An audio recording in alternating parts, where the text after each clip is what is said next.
In a move that has stirred both surprise and debate, President William Ruto on Wednesday morning signed into law 8 bills approved by the National Assembly, just hours before the public announcement of the death of former Prime Minister Raila Odinga. I want to commend the Right Honorable Raila Odinga for standing up to be counted when the country needed leaders to stand up for Kenya. Africa and the world mourn the passing on of a giant of democracy, a fearless freedom fighter, and a tireless warrior of good governance.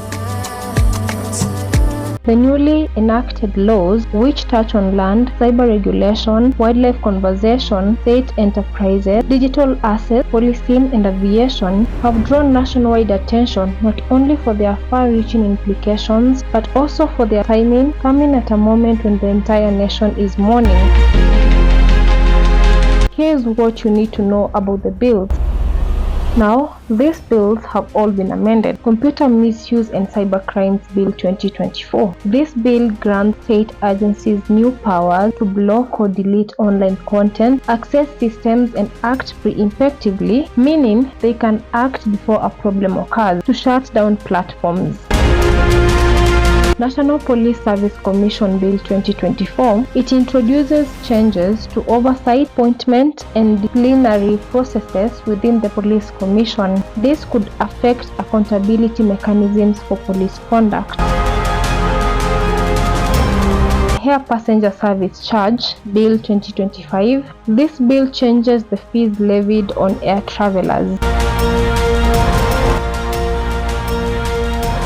Virtual Asset Services Providers Bill 2025. It establishes rules for licensing, regulation, and oversight of crypto exchanges, stablecoins, and other digital assets.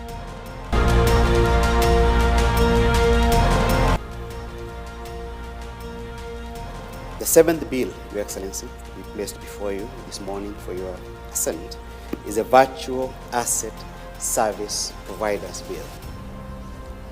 That's another bill, Your Excellency, that has been proposed and sponsored by the leader of the majority party on behalf of the executive. The bill was initially published on 17th of March this year and passed on 7th of October 2025. It will be recalled, Your Excellency, that our nation had been grey-listed by entities that deal with financial licensing players in virtual asset industry. This, Your Excellency, was a discussion between the central bank, the players themselves, and the capital markets because of the expertise that is found in these two public institutions.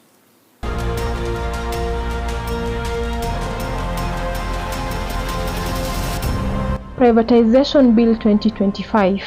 The bill allows the government to privatize state enterprises without requiring fresh parliamentary approval. Critics argue that this weakens parliamentary oversight and could lead to politically motivated asset sales.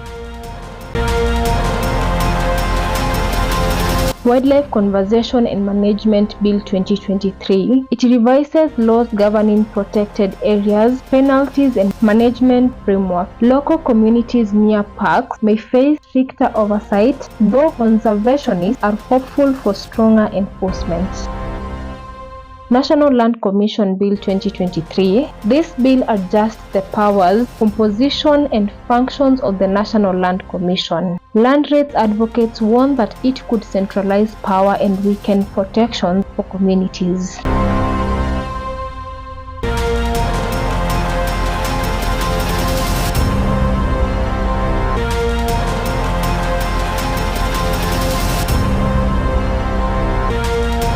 Now many Kenyans are questioning why such significant legal changes were signed on the same day the nation was coming to terms with Raila Odinga's death. Some see the timing as an attempt to minimize public reaction. The amendments to the cybercrime laws are among the most controversial. By giving authorities powers to act preemptively and shut down platforms or remove content, critics fear the laws could be used against dissent, journalism, or protest speech.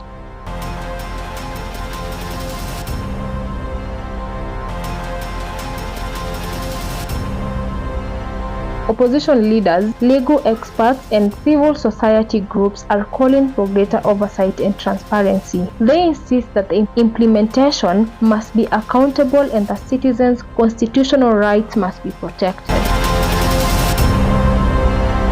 As Kenyans mourn and reflect on Raila Odinga's legacy, the passage of these laws marks a defining moment in the country's governance. The coming weeks and months will show whether these bills bring reform or become tools of control.